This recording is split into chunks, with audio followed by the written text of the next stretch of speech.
Hello students, welcome to study Yuva maths. आज हम discuss करेंगे आयु संबंधी प्रश्न। चलिए शुरू करते हैं हमारे पहले क्वेश्चन से। हमारा पहला क्वेश्चन है, दो बहनों की आयु का योग 81 वर्ष है तथा उनकी आयु का अनुपात 4:5 है। तो एक बहन दूसरी बहन से कितने वर्ष छोटी है? तो यहाँ पर हमें दोनों बहनों की टोटल आयु का योग दिया हुआ है। कितना दिया है? 81 वर्ष। तथा यहाँ पर उनकी आयु का हमें अनुपात दिया है कितना? 4:5। एवं हमसे पूछा गया है कि एक बहन दूसरी बहन से कितने वर्ष छोटी है। जहां पर भी आपको छोटी या बड़ी शब्द दिखाई दे, मतलब वहां अंतर पूछ रहा है, तो आपको सिंपली क्या करना है कि इन दोनों का भी अंतर निकाल लेना है, अर्थात उनके अनुपातों का अंतर निकाल लेना है। जो हम 5 में से 4 घटाएंगे तो हमें कितना प्राप्त होगा दोस्तों? हमें प्राप्त होता है 1। इस 1 की वैल्यू हमें यहाँ पर निकालना है, तो हम यहाँ पर अंतर ज्ञात कर लेंगे। और चूंकि इस सवाल में हमें दो बहनों की आयु का योग दिया हुआ है, तो सबसे पहले हम क्या करते हैं कि इन अनुपात का योग कर लेते हैं। तो 5 और 4 कितना हो जाएगा दोस्तों? 5 और 4 9। तो जो 9 आया है, 9 की वैल्यू कितनी हो जाएगी? 9 की वैल्यू हो जाएगी 81, क्योंकि अनुपात में योग कितना है? अनुपात में योग है 9 तथा संख्या में योग है 81। तो 9 की वैल्यू यदि 81 हो गई तो हमें 1 की वैल्यू यहाँ पर बताना है। इसे सॉल्व करते हैं तो 1 गुणा 81 डिवाइड बाय 9। अब इसे सॉल्व करते हैं तो 9 एकम 9, 9 9 81। तो इस प्रकार हमारा आंसर आ चुका है दोस्तों। हमारा आंसर कितना आ गया? हमारा आंसर आ गया 9। तो एक बहन दूसरी बहन से कितने वर्ष छोटी है? तो एक बहन दूसरी बहन से 9 वर्ष छोटी है। इस प्रकार हमारा ऑप्शन नंबर 1 बिल्कुल करेक्ट हो जाएगा। क्वेश्चन नंबर 2, यदि x तथा y की आयु का योग 50 वर्ष है तथा उनकी आयु का अनुपात 7:3 है, तो x की उम्र कितनी है? तो यहाँ पर हमें x की उम्र बताना है तथा उनकी आयु का अनुपात कितना दिया है? हमें उनकी आयु का अनुपात दिया है 7:3। एवं इस सवाल में x तथा y की आयु का योग हमें दिया है, यह दिया है टोटल। तो हम यहाँ पर भी अनुपात का टोटल कर लेते हैं। तो जब हम दोनों अनुपात को आपस में जोड़ेंगे तो यह कितना हो जाएगा? 7 और 3 10। अनुपात का टोटल कितना हो गया? 10। और इस 10 की वैल्यू हमें यहाँ पर दी है, कितनी दी है दोस्तों? 50 वर्ष, क्योंकि उन दोनों की आयु का हमें योग दिया है।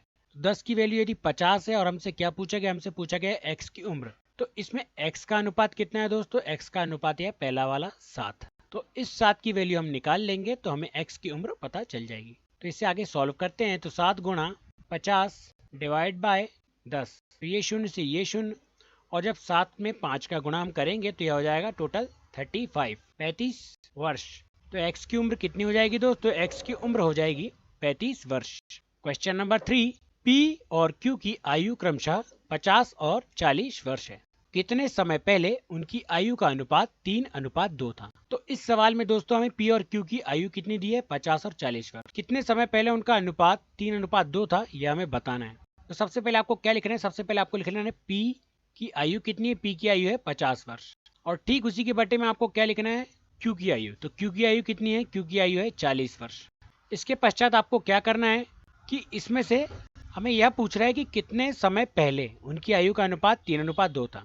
तो वह समय हमें नहीं पता है, तो वह समय हम x मान लेते हैं और यहाँ पर हम दोनों में x लिख लेते हैं, 50 माइनस x और 40 माइनस x। तो कितने समय बाद उनका अनुपात 3:2 हो जाएगा। तो इस प्रकार हमने सवाल को जमा चुके हैं। अब इसे आगे सॉल्व करते हैं। तो इस सवाल को आगे सॉल्व करने के लिए हम क्या करेंगे कि इस 2 का गुणा हम ऊपर इस पार्ट में करेंगे तथा इस 3 का गुणा हम इसके नीचे वाले पार्ट में कर लेंगे। तो चलिए गुणा करते हैं। सबसे पहले 3 का जब हम 40 में गुणा करेंगे तो टोटल कितना हो जाएगा दोस्तों? यह हो जाएगा 120 माइनस 3x बराबर। ठीक इसी प्रकार जब हम 2 का गुणा इस 50 माइनस x में करेंगे तो यह कितना हो जाएगा? यह हो जाएगा 100 माइनस 2x। अब इसे आगे सॉल्व करते हैं। तो जब हम 120 को हम यहीं पर रहने देंगे तो इस 120 में से जब हम 100 को घटाएंगे तो हमें कितना प्राप्त होगा दोस्तों? हमें प्राप्त होगा 20। जब हम 120 में से 100 घटाएंगे तो हमें 20 प्राप्त हो जाएगा। ठीक इसी प्रकार चूंकि यहाँ पर पहली संख्या के सामने माइनस है और यहाँ पर प्लस है, तो जब प्लस और माइनस का आपस में गुणा होता है तो यह हो जाता है माइनस। तो इसलिए हम इन दोनों संख्याओं को आपस में घटा लेंगे। तो 3 में से 2 गया तो यहाँ पर कितना बच जाएगा? यहाँ बच जाएगा x। इस प्रकार हमारा आंसर कितना हो जाएगा? हमारा आंसर हो जाएगा 20 वर्ष। तो कितने वर्ष बाद उनकी आयु का अनुपात 3:2 हो जाएगा? 20 वर्ष बाद उनकी आयु का अनुपात 3:2 हो जाएगा। यहाँ पर प्लस या माइनस को ध्यान में नहीं रखा जाता है। और चूंकि यहाँ पर आप देख सकते हैं कि बड़ी संख्या जो है 3 है, इसके सामने प्लस का चिन्ह है, तो इसीलिए यहाँ पर भी हमने प्लस का चिन्ह लिए हैं। चूंकि प्लस नहीं लिखते हैं इसलिए यहाँ पर आ जाएगा x बराबर 20। तो हमारा आंसर ऑप्शन नंबर 1 बिल्कुल करेक्ट हो जाएगा। क्वेश्चन नंबर 4, हर्ष की आयु 40 वर्ष है तथा रीत की आयु 60 वर्ष है। कितने वर्ष पहले उनकी आयु का अनुपात 3:5 था। तो यह सवाल भी हमारे पिछले सवाल जैसा ही है, तो इसे हम सेम मेथड से सॉल्व कर लेते हैं। तो यहाँ पर हमें हर्ष की आयु कितनी दी दोस्तों? हमें हर्ष की आयु दी यहाँ पर 40 वर्ष और रीत की आयु हमें कितनी दी? रीत की आयु दी हमें 60 वर्ष। तो हम दोनों को बटे में लिख लेते हैं। इसके पश्चात चूंकि हमें वर्ष नहीं पता है तो हम वर्ष को क्या मान लेते हैं? वर्ष को हम मान लेते हैं x बराबर कितने वर्ष बाद इनकी आयु का अनुपात 3:5 हो जाएगा, ये हमें बताना है। तो हम आगे क्या करेंगे दोस्तों? हम आगे इनमें 3 गुणा कर लेंगे। तो इस 5 का गुणा हम ऊपर करेंगे और इस 3 का गुणा हम नीचे वाले पोर्शन में कर लेंगे। तो इससे आगे सॉल्व करते हैं। तो 60 का गुणा 3 में करेंगे तो कितना हो जाता है दोस्तों? यह हो जाता है 6 या 18 मतलब 180 माइनस 3x बराबर इस 5 का गुणा हम इस 40 में करेंगे तो कितना हो जाएगा? यह हो जाएगा 200। 40 पंचे 200 माइनस 5x। अब इसे सॉल्व करते हैं। 200 को हम यही रहने देंगे और जब इस 180 को हम यहाँ पर लाएंगे तो यह क्या हो जाएगा? यह हो जाएगा माइनस में, तो हो जाएगा 200 माइनस 180। और ठीक इसी प्रकार यहाँ पर माइनस 3x और यहाँ पर 5x किस में है? माइनस में है, तो यहाँ पर आकर यह प्लस में हो जाएगा। तो यह टोटल कितना हो जाएगा दोस्तों? Minus 3x plus 5x। अब इससे आगे सॉल्व करते हैं।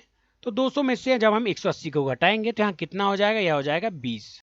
और ठीक इसी प्रकार चूंकि यहाँ पर एक माइनस का चिन्ह और यहाँ पर एक प्लस का चिन्ह है, तो जहाँ पर भी आपको प्लस या प्लस और माइनस साथ में दिखाई दे तो वहाँ आपको माइनस ले लेना है और माइनस अगर होगा तो इन दोनों संख्याओं को हम आपस में घटा लेंगे। तो 5 में से 3 जाएगा तो कितना बच जाएगा दोस्तों? 5 में से 3 जाएगा तो बच जाएगा 2। और यहाँ पर चूंकि बड़ी संख्या के सामने कौन सा चिन्ह है? बड़ी संख्या के सामने प्लस है, तो यह संख्या धनात्मक होगी, इसलिए यहाँ पर हम धन को नहीं लिखते हैं। अगर माइनस आता तो हम माइनस को लिख सकते थे। अब इससे आगे सॉल्व करते हैं। तो 2 एकम 2 और 10 दूनी 20। तो इस प्रकार हमारे x की वैल्यू आ गई। x की वैल्यू हमारी कितनी आ गई दोस्तों? x की वैल्यू आ गई 10। इस प्रकार हमारा ऑप्शन नंबर 2 जो होगा वह बिल्कुल करेक्ट हो जाएगा।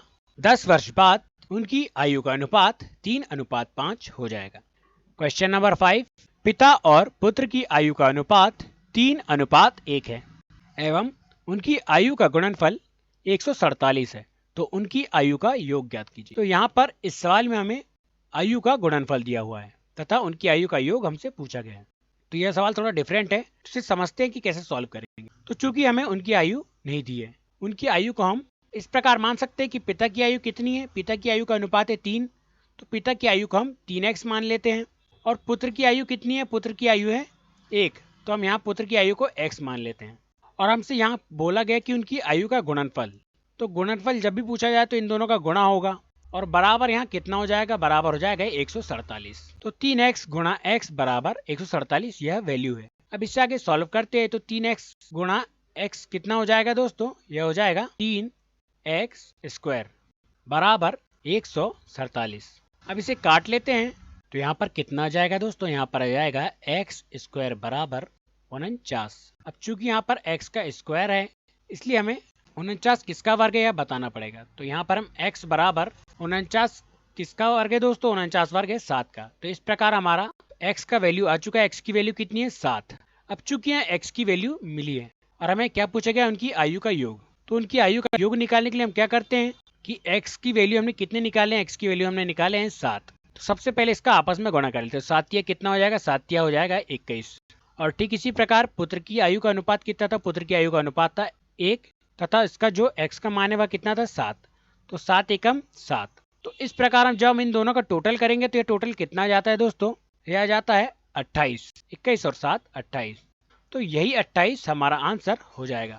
इस प्रकार हमारा ऑप्शन नंबर 4 जो होगा वह बिल्कुल करेक्ट हो जाएगा। अगर वीडियो अच्छा लगा हो तो वीडियो को लाइक कीजिए, चैनल को सब्सक्राइब कीजिए और अपने दोस्तों के साथ शेयर जरूर कीजिएगा। वीडियो देखने के लिए धन्यवाद।